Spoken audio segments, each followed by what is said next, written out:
আমার পিতৃদেবতা একদম সহজ সরল। কথার প্রসঙ্গে কথাটা এসেছে, আমি যখন ক্লাস 6 এর ছাত্র, সেই সময় হাতে বাজারটা ভিতরে ছিলাম, বাজারের ব্যাগটা। আর বর্তমানে আমার বয়সটা 43 বছর পরিপূর্ণ হয়ে 44-এ পড়ে গিয়েছে। বাজারের ব্যাগটা এখন আমার হাতে আছে। বাবাও আছেন, কিন্তু বাবাকে বলি না, বাবা তুমি পরিশ্রম করো, তুমি এই করো সেই করো। 16 বছর বয়সে আমার দীক্ষা নেওয়া হলো না। কেন হলো না? পিতৃদেবতা আমাকে আজ্ঞা করেছেন তুমি দীক্ষা নেবে, আগে তুমি সংসারী হবে, তারপর। এই 16 বছর বয়সে আমি দীক্ষা নেওয়ার জন্য সিদ্ধান্ত নিয়েছিলাম নিত্যানন্দ পরিবারের ত্রয়োদশ সন্তান প্রভুপাদ মদন গোপাল গোস্বামীর চরণ থেকে,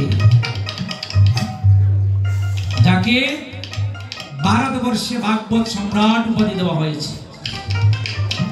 আমি পাঠ শুনে সিদ্ধান্ত নিয়েছিলাম যদি এই পাপিষ্ঠ দেহ সূচি করি, উনার চরণে আমার মস্তকটা দিয়ে দেব। কিন্তু ভাগ্যের কি নির্মম পরিহাস, সেটা আমার ভাগ্যে হলো না। বিবাহ হলো না, আর ওনাকে আমি পেলাম না।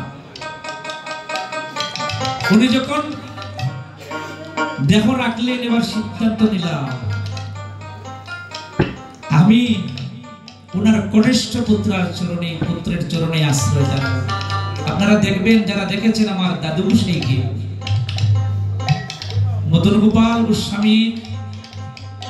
গোস্বামীকে অনেকে দেখেছেন, ওনার ফটো অনেকে দেখেছেন। লক্ষ্য করে দেখবেন আমার দাদু গোসাইর বদনের মুখমণ্ডলীর অবস্থা আর আমার গুরু মহারাজ প্রভুপাদ প্রেমগোপাল গোস্বামীর মুখমণ্ডলটা একদম একই প্রকৃতি। সিদ্ধান্ত নিয়েছিলাম দীক্ষা আমি যখন দাদুকে পাই না, ওনার করতে পেরে নেব।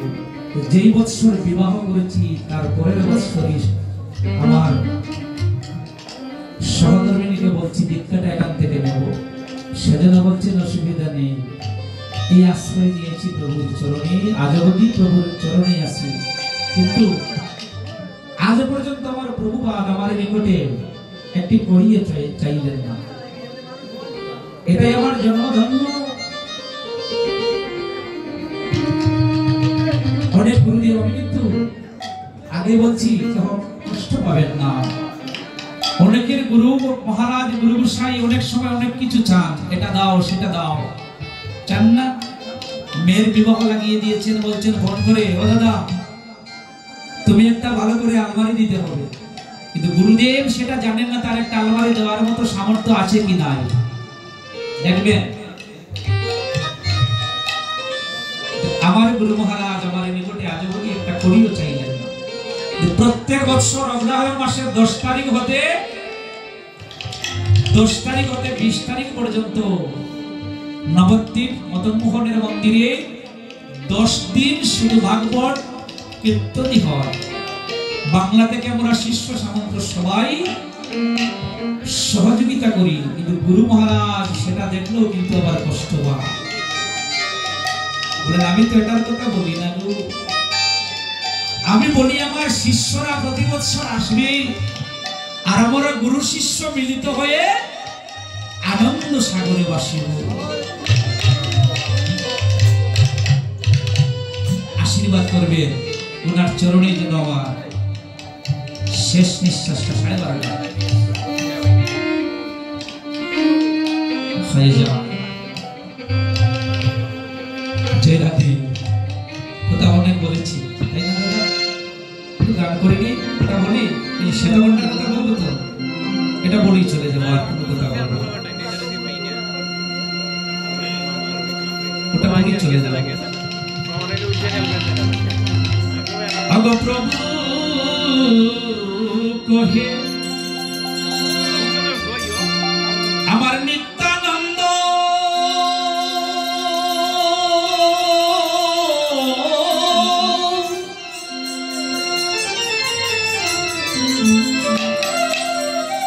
অবশ্য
কৃষ্ণ না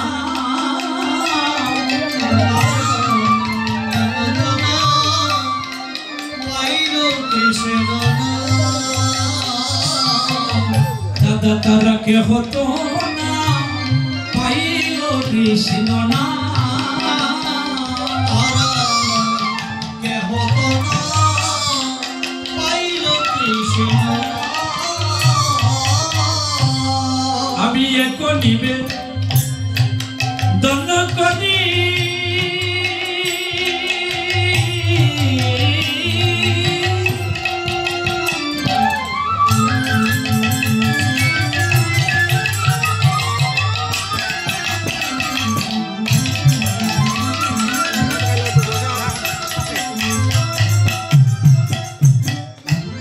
তুমি নয়নে দিতে যাবে এক নিবেদন করি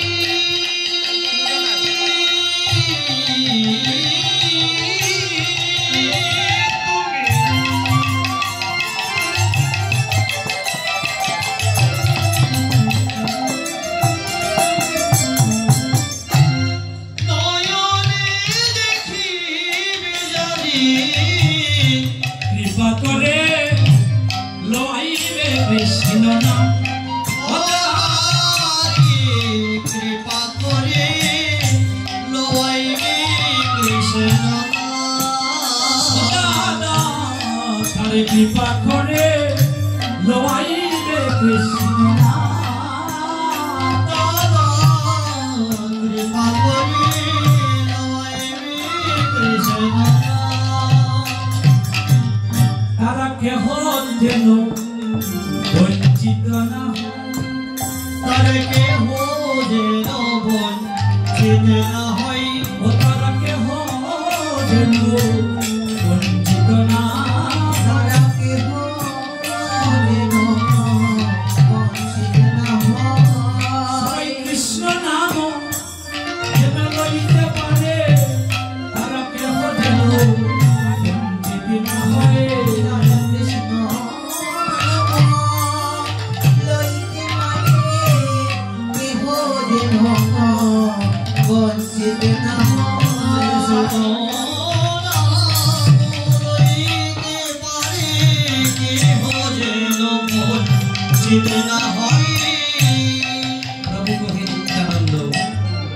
प्रभु के श्री चैतन्य गौरांग महाप्रभु ज्येष्ठ भ्राता दादा नित्यानंद प्रभु के डेके डेके बोलছে दादा সকল জীব হইল অন্ধ আমরা সবাই অন্ধকার সাগরে বসে আছি কেহ তো না পাইল কৃষ্ণ নাম এক নিবেদন করি নজনে দেখিবে যারে কৃপা করে বলাইবে কৃষ্ণ নাম কেহ যেন বঞ্চিত না হয় তাই ভক্তগণ সবাইকে বলছি যদি সময় হয় সবাই হা গৌর করে ডাকবেন আর নজনের জলে বক্ষবাসী চেষ্টা করবেন মহাপ্রভুর জন্য গৌরাঙ্গাচরণ স্নান করানো যায় গৌরাঙ্গ গৌরাঙ্গ গৌরাঙ্গ হে গৌরাঙ্গ গৌরাঙ্গ হে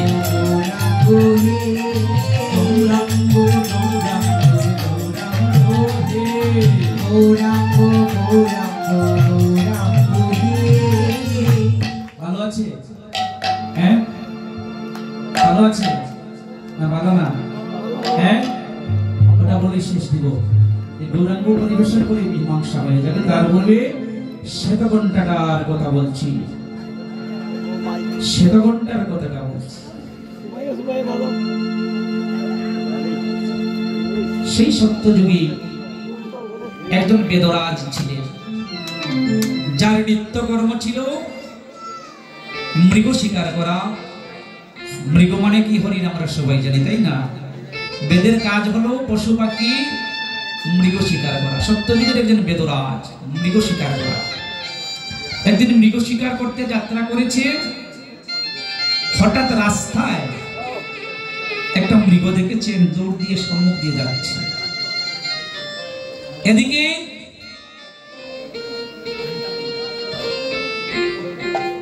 আমার প্রভু শ্রী শিবপ্রভু কৈলাসপতি ভোলানাথ একটা বেল গাছের নিচে ধ্যানে বসে আছে। প্রকট রুদ্রের তাপ।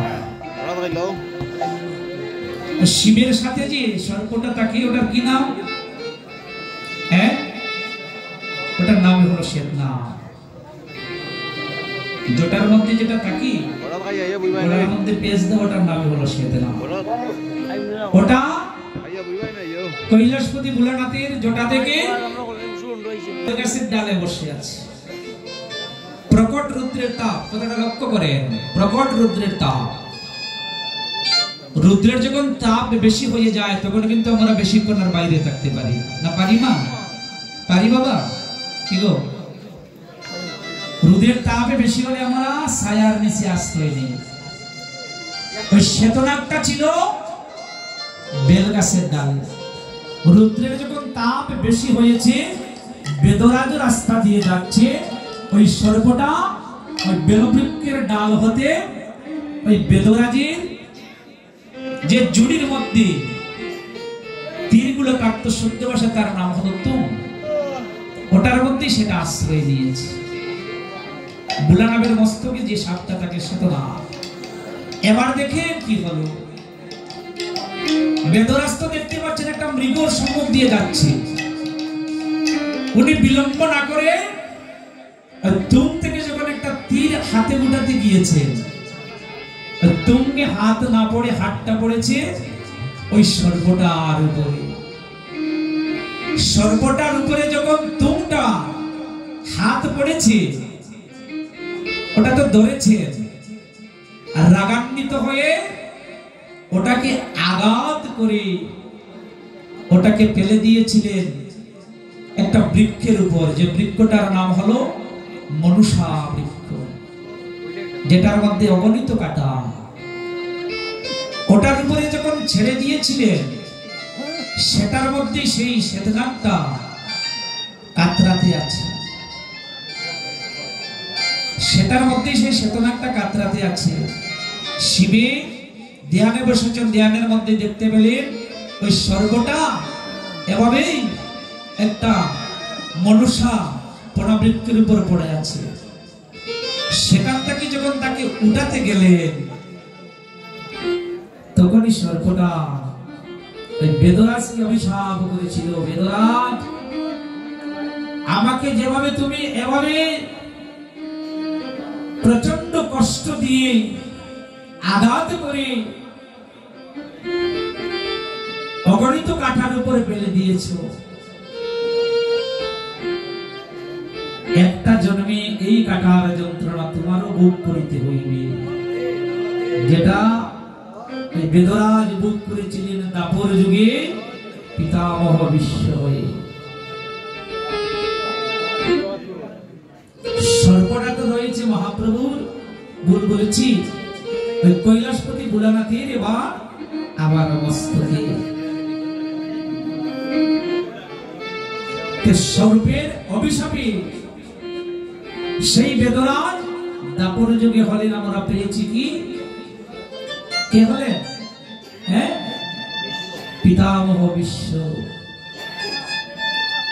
এবার যখন সত্য গিয়ে ত্রেতা গিয়েছে, ত্রেতা গিয়ে যখন দাপর যাচ্ছে, ভোলানাথ সিদ্ধান্ত নিলেন আর থাকবেন না, উনি অদ্বৈত হয়ে ধরাধাম জগতে আসিবে। এবার সেই সর্পটা বলছে, প্রভু আপনি তো যাচ্ছেন, আমাকেও সাথে নিয়ে যাও। ভোলানাথ বলেছিলেন তোমাকে কিভাবে নিয়ে যাব? বলে কিভাবে নিয়ে যাবেন আমি সেটা জানি না, আমি যাব আমি যেন ভক্তের সেবায় লাগিতে পারি, ভক্তের হাতে যেন থেকে ভগবান সেবায় লাগতে পারি। ভোলানাথ বলেছিলেন ওই শ্বেতনাগের তথাস্তু, দাপর যুগে ভক্তরা যখন ভগবান সেবা দিবে তখন তোমাকে দিয়ে তারা একটা ঘন্টি নির্মাণ করিবে, সেটাই দড়ি করে দিবানিশি তারা তোমার হাতে রাখবে তোমাকে, আর ভগবান সেবা দিবে। এই পৃথিবীতে শ্বেতনাগটা এসেছে ঘন্টির উপরে মস্তক হয়ে, কিন্তু বাহিরে যেটা আছে সেটা হলো ঘন্টা। এটার সৃষ্টি হয়েছে শঙ্কাসুর যেজন দৈত্য ছিল, সেই শঙ্কাসুরের নাসিকা হতে। এত এত কথা আপনারা একমাত্র যদি মনুসংগীতা গ্রন্থখানা কাহারও বাড়িতে থাকে একমাত্র সেটাতেই পাবেন, আর কোথাও পাবেন না।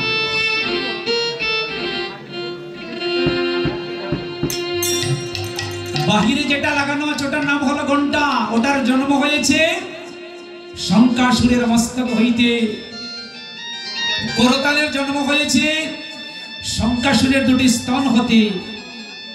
ওই জানটার কাশিটার জন্ম হয়েছে শঙ্কাসুরের হৃদয় কান থেকে।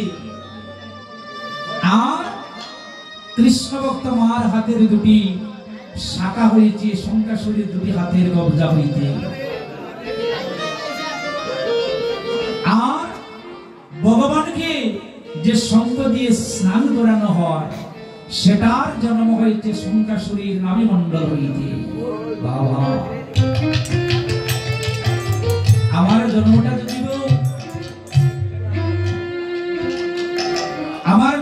যদি অসুর কুলেও হতো তাতেও জন্ম হতো গো বাবা, যদি ভগবান সেবায় আমার একটা অঙ্গ লাগতো। ভগবান সেটা করলেন না। এবার এটাই প্রার্থনা করি, প্রভু যেদিন প্রাণ চলে যাবে সেদিন যেন অন্তত পক্ষে গাড়ি অ্যাক্সিডেন্ট করে আমার প্রাণটা না যায়, কোন অপমৃত্যুতেই যেন আমার প্রাণটা না যায়। একমাত্র কামনা বাসনা, প্রভু আমি জানি একদিন মরব, হাতে মাত্র 60টা দিনের সময় আছে। ওই 60টা দিনের মধ্যেই আমার একদিন বহুলীলা সাঙ্গ হবে, কিন্তু যেদিন চলে যাব সেদিন যেন প্রভু আজ যেভাবে রজনীতে সাধুগুরু বৈষ্ণবের চরণ তুলা পেয়েছি, প্রভু এইভাবে যেন সাধুগুরু বৈষ্ণবের চরণ তুলাটা আমার অঙ্গে আমি লেপন করিতে করিতে আমার প্রাণ।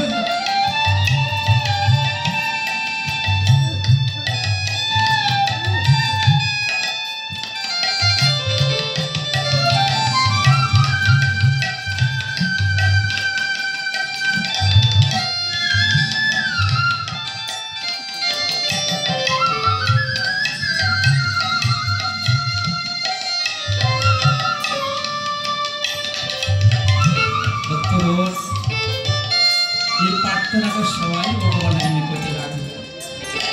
প্রাণ যেদিন চলে যাবে সেদিন যেন সাধুগুরু বৈষ্ণবের চরণ ধুলি এই পাপিষ্ঠ দেহে মাখিতে মাখিতে দেহ থেকে প্রাণটা চলে যাওয়া।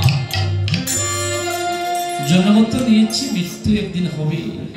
শুদ্ধ ভক্ত কারা? তারা কণ্ঠে যার তুলসীর মালা সদায় জপে জপমালা।